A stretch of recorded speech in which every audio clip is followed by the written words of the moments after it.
So Pink Firefly and I were in Miami for a few weeks ago, celebrating our 3rd wedding anniversary and also celebrating 4th of July. And one thing I will say about Miami, it's a cool city, but you do not want to go there in the summertime.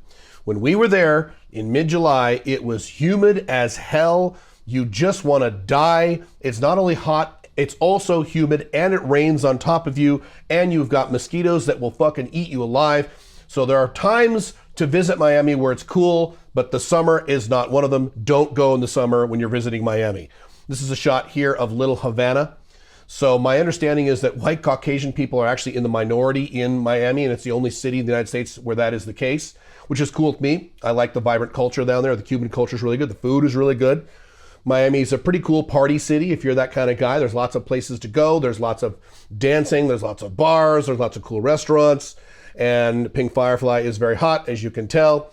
And so she has a little wine, but I don't drink because I'm a nerd.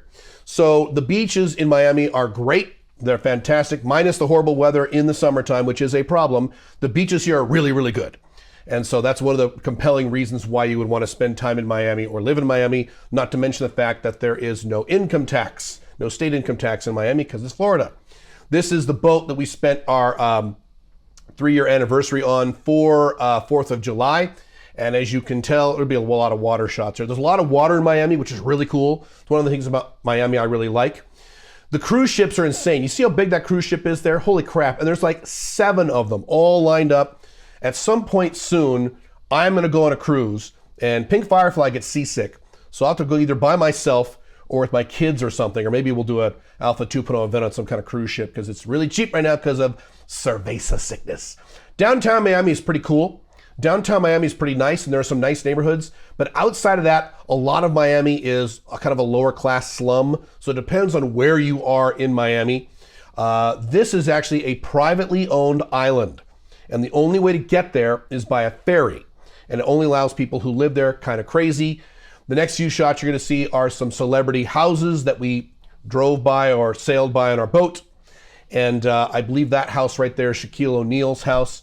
We saw Shaquille O'Neal's house. We saw a house owned by Jackie Chan, one by Antonio Banderas. Actually, I think that is Shaquille O'Neal's house, if I'm not mistaken. One formerly owned by Hugh Hefner. A lot of celebrities make their homes or second homes in Miami right on the water, which is kind of cool. Now, the trick with Miami, I'm going to talk about this really quick, is that years ago I wrote about Miami when I was here but the first time I was here, I wrote about how the women in Miami were probably the hottest women in the United States, and I ranked Miami as the #1 hottest city in terms of physical attractiveness of women in the United States.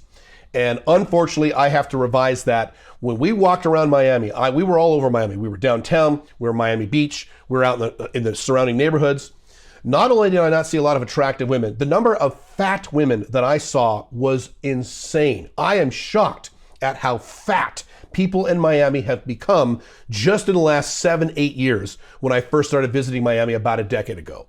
I mean, it is a massive and stark difference. I absolutely could not believe it. So unfortunately, I have to revise that #1 status of Miami being the hottest city in the world. It's the hottest city in the United States, I should say, in terms of women. Below, it's now kind of a moderate city, which means that Los Angeles is the #1 city for attractive women in the United States. I'm only talking about the United States here. Now, I didn't say that Los Angeles is the easiest place to date women. It isn't, but I'm talking about physical attractiveness. And that's it about Miami. Don't we make such a cute couple? I love that shirt. She actually picked that shirt out for me, so I wore it. Have fun. See you soon. Bye.